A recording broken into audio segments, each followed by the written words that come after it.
అండి, welcome back to my channel. ఈరోజు మార్చి నెల 8వ తారీఖు కదండి. ఈరోజు మా మ్యారేజ్ డే. ఈ చీర అయితే చూపిస్తున్నారు, అంతకేనా అంటారేమో. మా అన్నయ్య పెట్టారండి మా మేనల్లుడి పెళ్ళికి. ఆ చీర అప్పటి నుంచి కట్టలేదు, ఇలా కట్టేసుకుని వచ్చేసా. కొత్త చీర. మీ ఆయన గారు చీర కొనలేదా అంటారేమో. కొంటానన్నారు, నేనే వద్దన్నాను. ఇంకెక్కడికి వెళ్తాం, చీర ఉంది కదా కొత్త చీర అనేసి ఇంకా వద్దులేండి, మా అన్నయ్య పెట్టిన చీర ఉంది కట్టుకుంటానని కట్టేసుకున్నాను. చీర అయితే చాలా బాగుందండి. ఇక్కడ సేమియా కాస్తున్నాను, గిన్నె పొయ్యి మీద పెట్టుకుని కొంచెం నెయ్యి వేసుకున్నానండి.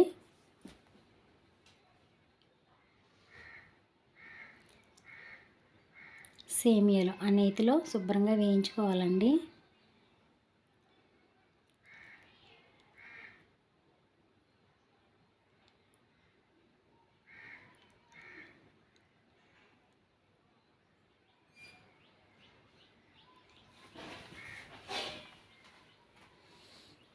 పక్క తీసేసుకుంటున్నాం, ఇలా వేగితే సరిపోతాయి.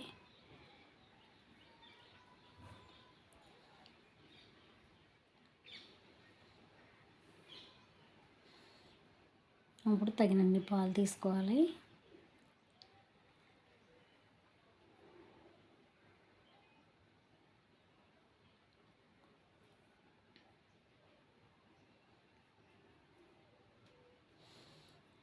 పాలు అయితే మరిగిపోయినాయండి, అందులో కొంచెం పాలు తీసి పక్కకు పెట్టుకున్నాను నేను.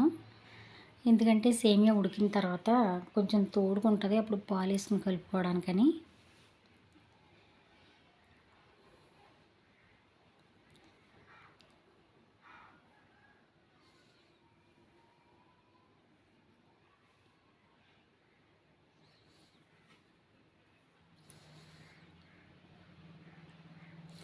ఇక్కడైతే కూల్ కేకులు తీసుకొచ్చారండి మా ఆయన. మామూలు కేక్ మా పిల్లలు తినరు, ఎప్పుడు కూల్ కేకే.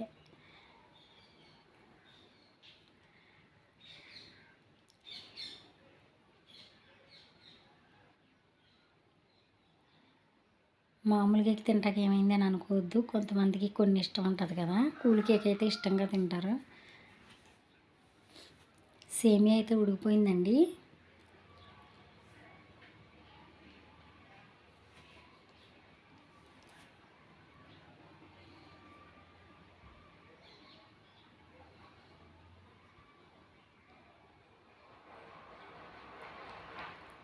మీ టేస్ట్కి తగినంత షుగర్ వేసుకోవాలి.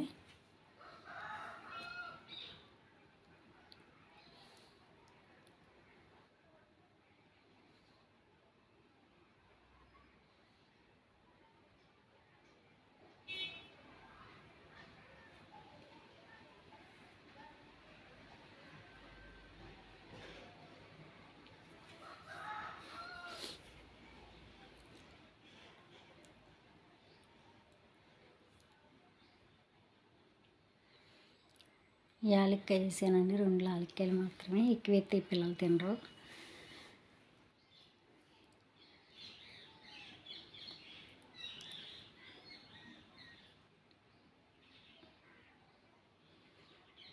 అయిపోయిందండి.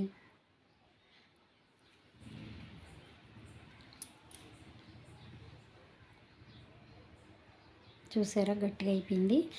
అంతే, అన్ని పాలు ఒకసారి వేసేసుకోకూడదు, కొంచెం పాలు పక్కకు తీసుకోవాలి ఎప్పుడైనా సరే.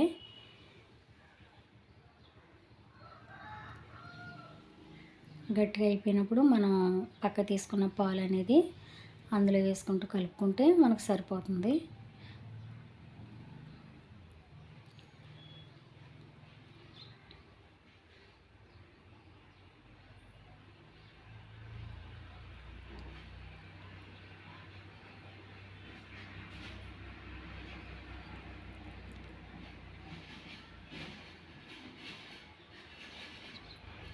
టేస్టీగా చిక్కని పాలతో చేసిన పాయసం రెడీ అయిందండి. లైట్గా క్రిస్మస్ వేసుకుని గార్నిష్ చేసుకోండి. నా దగ్గర ఇవే ఉన్నాయి, అందుకే ఇవే వేసాను. ఒక లైక్ చేయండి.